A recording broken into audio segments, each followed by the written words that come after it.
Good day. This is a special production of the Ability Awakens podcast, and we're doing this on video for YouTube. However, the audio will also be published on our podcast platform through Apple and Spotify. And of course, the um, the recording will be available on our website, abilitytherapyspecialists.com.au. I'm Dr. Joseph Randolph Bowers. Welcome to this pre Christmas discussion 2023. And today's topic is Western meditation, an introduction. Though it seems like everyone in day to day life is interested in how to de stress, how to deal with anxiety, how to cope with the struggles of life, how to deal with our bodies, how to deal with our minds, how to deal with the challenges of everyday life and the upsets and crises of relationships. And so I think this talk has a little bit of something for everyone in the sense that regardless what our levels of ability, we all have ability. And in that sense, ability does awaken us to the potentials, to the ways that we can problem solve and troubleshoot and come to terms with our reality, come to terms with our day-to-day life and what our possibilities and choices could be. And to make more informed choices is really part of everyone's life. And coming to terms with that is in part having the knowledge that we need to participate and to engage in our own health, our own wellness, and our own empowerment to deal with these issues of everyday life. So this talk really has a little bit of something for everyone. Western meditation practices are really quite amazing and diverse. And I think about this a lot because a lot of the airtime in terms of meditation and mindfulness practices goes to the Eastern methods and philosophies, including Buddhism and Hinduism, Taoism, Confucianism, all sorts of traditions that are profound, deep, and very old and ancient traditions. In the West, we have a Christian and a pre-Christian heritage that exists throughout Europe, the Middle East, and the Western nations. And these cultures and their histories contain a wealth of knowledge and spirituality as well. And I began studying this cultural wave back in my undergraduate days, back in the 1980s. And I found that there is such a wealth of knowledge and mystical, experiential awareness that is practical on one level, but also leads us to states of peace, states of reconciliation and forgiveness, into states of mental and emotional wellness, and states of what I might call spiritual awakening or spiritual maturity. And these practices and pathways all have something to offer, and they're so diverse that we, regardless where we're at on our path, one or more of these approaches can tend to help in some way or other. And as a counselor and psychotherapist in the secular realm, where I work mostly in today's world, many of these links to older cultural and spiritual traditions have a lot to offer in the context of everyday counseling and psychotherapy in today's society. And I think from also the scientific point of view, these methods and approaches have also been studied extensively in the literature and over the years. and have manifested in many different ways, from modern approaches to cognitive behavioral therapy to more advanced techniques such as clinical hypnotherapy.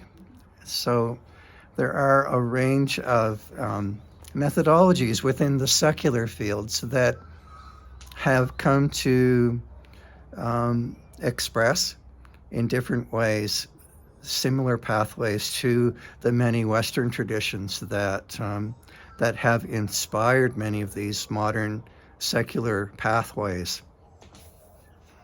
So I have listed literally 10 different approaches, and this is going to be a speedy introduction in many respects. I'm going to try to resist going too deeply into every one of these topics so that we can get through this discussion in a reasonable amount of time. The first section of traditions that I'd like to discuss in Western meditation are the deeply monastic and historic or deep-rooted historical methods that came out of the Eastern-Western dialogue and manifested within Western monasticism, with the Benedictine tradition in particular. The first of these is called Lectio Divina. Lectio Divina, in a very simplified sense, is a meditation on sacred scripture or sacred text. Meditation on text is a form of mindfulness practice that slows our cognitive processes. You see, from the scientific point of view, from the modern psychology point of view, our frontal lobes are focusing mechanisms. And our frontal lobes allow us to focus in and problem solve and create solutions and to center our attention. Our frontal lobes are, of course, connected to the rest of our brain, which is the more holistic and embodied sense of life. All of these aspects are interconnected.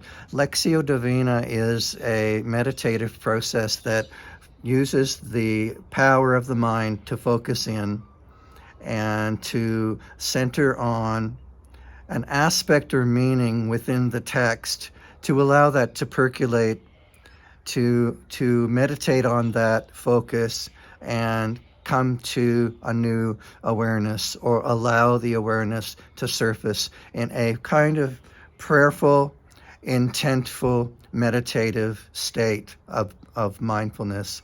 In this way, Lectio Divina encourages the practitioner to slow the breath, to center the mind on the text of scripture or the sacred text as it might be, and to allow that presence of the meaning within the text to surface within the heart and the mind.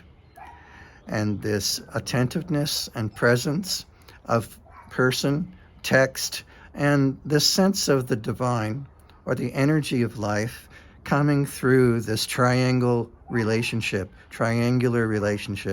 You'll see in a lot of these methods, the triangle is a central aspect to the dynamic that we're talking about.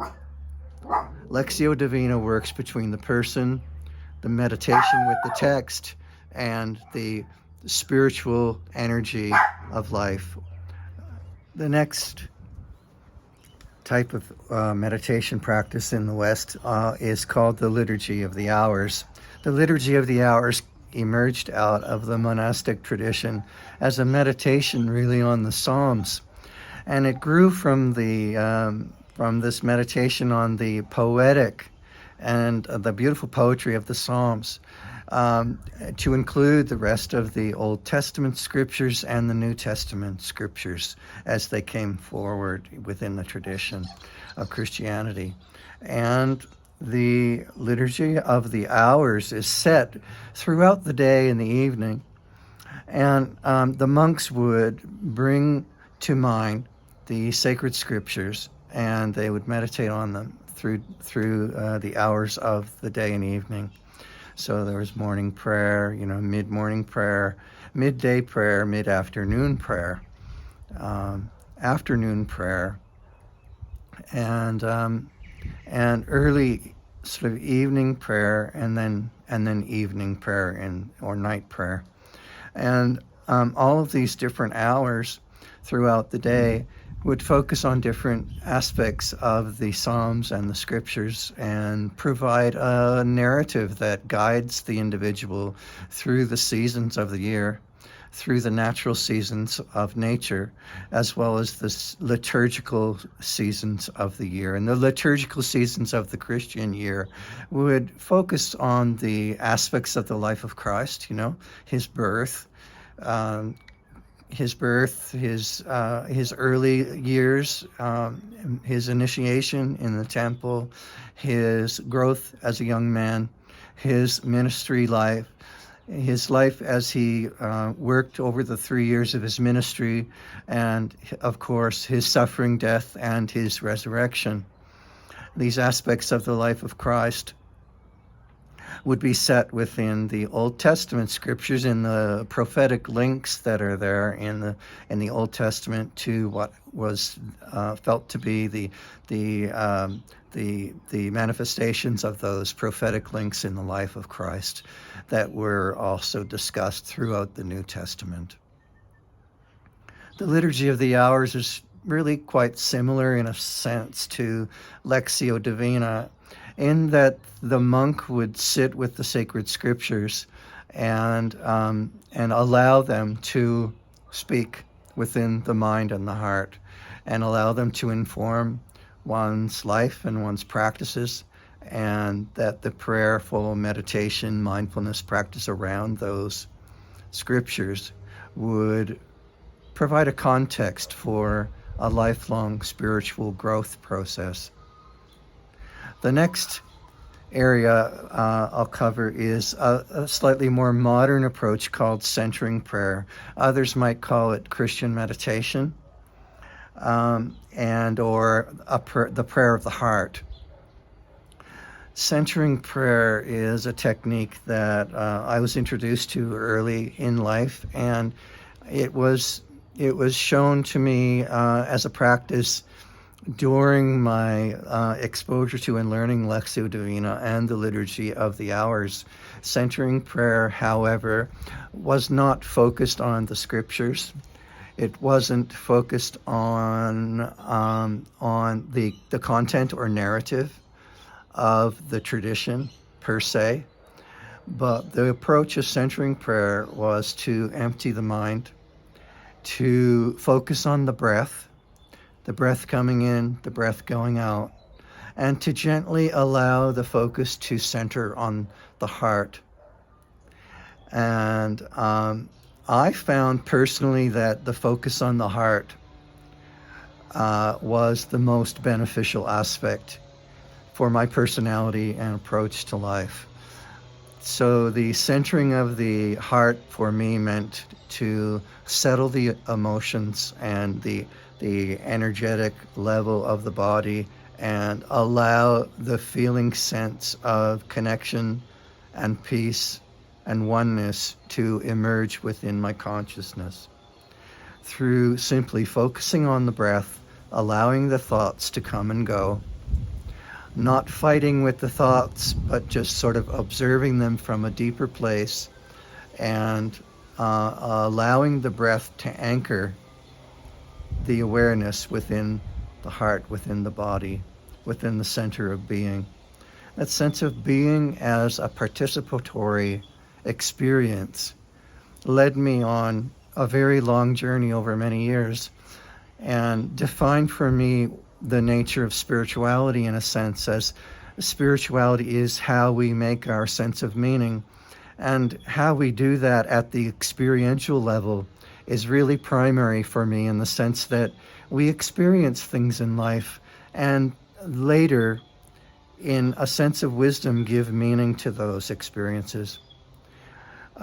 If we project our ideas onto our life too prematurely, we'll come up with what we call ideologies rather than experiential wisdom, which comes from our lived learning, our lived experience, is really, in my experience, primary, and has given me a wealth to reflect on over the years that's informed my meaning making or my sense of spirituality, or how I would articulate that. Centering prayer is a very interesting approach to meditation and mindfulness practice that is deeply rooted within the Western tradition. The next approach I would call nature-based experiential mysticism. Nature mysticism in the West is very much deeply connected to the contemplative traditions, and particularly through the medieval era, certainly before that, absolutely. Going back to the desert fathers and mothers of the 3rd and 4th centuries, there was a deep sense of connectedness to the land at that time. When these sisters and brothers left the cities and population centers and went into the desert at that time during the 3rd and 4th centuries, the impulse of their leaving society, in the sense, and going to the margins of society, was a sense of protest on one level, a sense of leaving and of sacrifice and letting go at another level. But once they were there in the desert, they formed a rather intense personal relationship with the environment that they lived within and lived with. This, I think, formed a unconscious and a conscious sense of mystical awareness, of nature mysticism within Western spirituality. And over the centuries, this evolved. In the medieval era, this was picked up by people like St. Francis of Assisi, who dwelled a lot in the caves and mountains and rough natural environments of the Italian steppes. And Francis expressed a contemplative practice of nature-based spirituality, an appreciation and I wouldn't say a study of, but a deep contemplative feeling-based relationship of compassion, concern, and conviviality, of brotherly love with creation, that manifested in St. Francis of Assisi's life and in his practice and his relationships with the plants and flowers and birds and wolves and other creatures of the natural environment, really formed a central part of his spirituality. Of course, he was the first to compose in the local dialect, the Umbrian dialect, the Canticle of the Creatures, which is a beautiful, beautiful song, which we had the privilege of studying over several years, and we translated into an amplified version of his canticle that gave us a new and a deeper appreciation for just the depth of his nature-based spirituality. The next area of Western meditation we like to discuss is liturgy, Western liturgy and ritual and ceremony. These are active and participatory levels of a spiritual practice where an individual becomes part of a community that celebrates through the years, through the seasons, through the daily life of the Mass or of other types of liturgies of the Word, liturgies of ceremony within nature, liturgies of ceremony within daily life and practice, baptism, for example, and confirmation, the Eucharist, marriage, and other types of sacraments that were emerging throughout the Christian tradition. These are active and participatory aspects of meditative and spiritual practices, as well as passive and observational layers of our experience within these liturgies or movements of creation. In a sense, the practitioner stands within the center of creation as a community, as a practitioner within community, within family, within culture, within society, within our nation, and has a central locus of awareness, of experience, of the spirituality of interconnection and community. And I think this is very much manifested within this liturgical meditative tradition. The sixth layer, I'm combining two within this category, that is art and music, aesthetics. And this area is huge, of course. Art and culture and spirituality, and music appreciation and enjoyment cover a massive range of experiential and mystical practices and awarenesses, and so difficult to summarize. But art and music, at least in my experience, have been primary and central aspects of my own practice as a musician, as a percussionist, then as a guitarist, and as a singer-songwriter, and as a painter in acrylics on canvas, and more recently as a potter and ceramic artist. Art and music appreciation and the aesthetics of art have been central in my experiential journey. In a sense, the triangle that I mentioned earlier is there as well, between myself, the artwork, and the presence.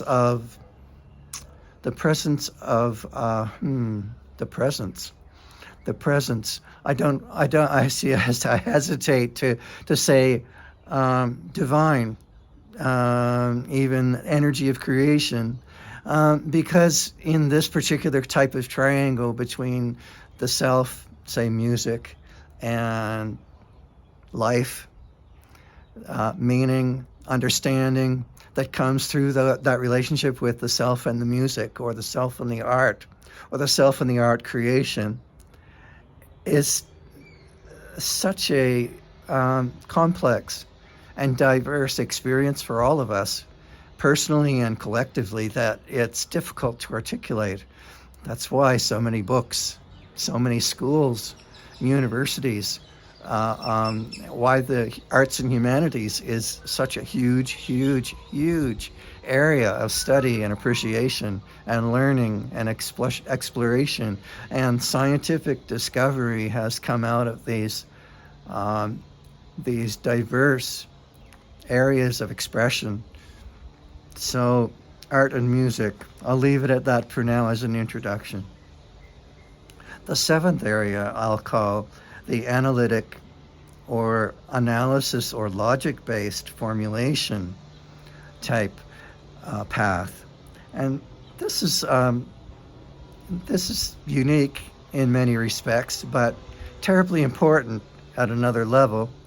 But again, you see, each of these paths is oriented towards different people with different personalities and different abilities, and all different types of abilities can lead to pathways of awakening, abilities to awaken. And in the Christian Western traditions, the analytic meditative pathways are expressed in the Jesuit tradition and the Augustinian traditions as an example. These traditions focus on the analytic path to bring the intellect aspect of the self to a greater maturity that, in a sense, ideally will lead the other aspects of the self towards the similar goals. In a sense, each of these pathways takes a leading role. For example, the nature-based mysticism may focus in on our our felt sense of interconnection or compassion or emotive connection to nature and with nature as a leading edge into our spiritual growth. The analytic path would use our frontal lobes and our analytic capacity to take the leading edge into human growth and wellness. And chorale, perhaps, our emotive and our energetic self, our body self, towards the similar goals by focusing our mental capacities. The eighth area that I've listed in this introduction are learning, education, and opening of the mind. And this is very similar to the analytic paths, but in a sense broadens out that analytic focus that the Jesuits very much championed into a broader Augustinian sort of approach to education within community, family, and society. And education has been one of the primary, particularly at the turn of the last century, one of the primary emphasis of social development and progress. The educational pathway is also a very, universal and appealing path because it provides introduction to a wide range of people with different capacities and abilities to enter in on the learning process at various stages of that process, and also provides a developmental, a stage-wise development within the path of learning, which is manifested within our Western educational systems and the grade levels of those systems, how they advance over time. And learning in this way is a spiral or a circular method that deepens at each level of the circle. And that spiral leads us forward towards the deeper, more expansive, and more in-depth studies at the doctoral and postdoctoral levels within the Western traditions. Again, in this sense, I'd just like to emphasize that these pathways of education also have a leading edge towards this growth and maturity of the human person. This is the kind of the meta goal of all of these approaches is towards the more mature and wise human being who can contribute back to society, but also who can experience within their own capacity and life development a level of attainment and growth and maturity, perhaps even of a spiritual kind of maturity, wisdom, and enlightenment.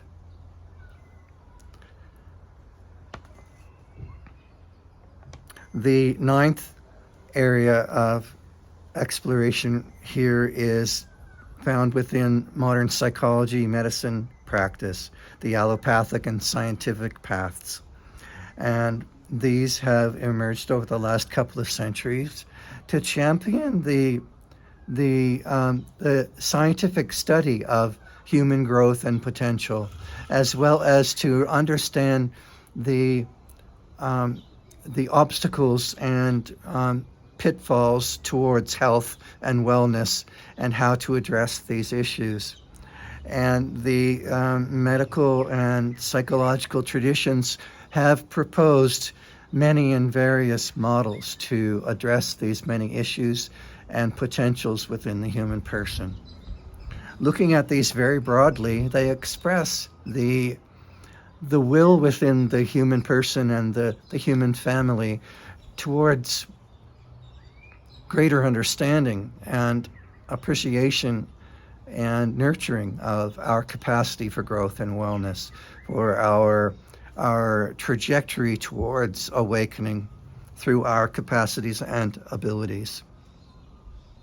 The 10th area I mention in this list of meditational awakening practices within Western traditions are the more alternative medical counseling and holistic approaches to the wealth of our being and our capacities for wellness. These more holistic approaches form synergies between the traditions of ecology and complex system sciences and social studies and psychology and medicine to form a web of understanding, an analytical web that provides us with a complex way of understanding life and meaning that is deeply interwoven and holistic. And I've come to use this approach as a dominant way of working within the field of behavioral studies and behavioral intervention. Behavior support practice for me has become an integral approach, a more holistic approach that enables me to not just look at behavior as a manifestation of a person's actions, but to look at behavior as an expression of relationships, as an expression of interrelationship between the parts of the self, our relationships within family, community, and within society. And therefore, how we assist an individual with behaviors of concern, for example, is also a rather holistic analysis. When we look at things this way, we often formulate a clearer rationale of what motivates behaviors of concern with an individual with, for example, profound disabilities and or medical psychiatric diagnoses. And we will formulate this holistic approach that enables us to come up with more creative and more situational, relevant solutions that fit the individual in a person-centered way, and that maximize change based on what we could change within the environment that has the least impact, in the sense that the smallest change often makes the most difference. And the key part of, I think, most interventions is to keep in mind that even within medicine, within psychology, counseling, behavior support, the key is to find the least restrictive, the least impactful intervention that has the most positive outcomes. When we think this way, we realize that, for example, instead of taking a heavy-duty medication that has a large impact on the body, potentially with side effects, etc., to invest some time and effort into using psychotherapy interventions first as a trial to see how much change, how much impact can we generate together by using the least restrictive, the least impactful intervention before then going to the heavy-duty medication is a consideration, and it's certainly there as an important principle within the literature that we seek to do no harm. It's based on this principle within Western medicine that seeking to do no harm is, in a sense, to take the least restrictive, the least impactful approach to the intervention that could potentially make the most difference. And I follow that principle generally within a lot of my my approaches and work. So here we have it, 10 different approaches to meditation and mindfulness practice within the Western traditions: Lectio Divina, Liturgy of the Hours, centering prayer, nature-based mysticism, liturgy, ritual, and ceremony, art and music appreciation and practice, analytical and analysis-based, logic-based paths, learning and education and opening of the mind, psychology, medicine practice, allopathic and scientific traditions, alternative medicine counseling, and holistic health and wellness and behavior support approaches. That's quite an expansive introduction, and I'm sure if you want to research any one of these topics, you can certainly enjoy Google and look into Google Scholar for more in-depth exploration and studies of any of these topics.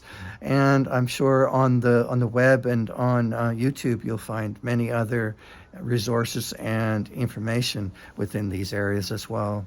Thank you for being with us today. Thank you for your time and your attentiveness, for a good day and a beautiful season this holiday. Blessings.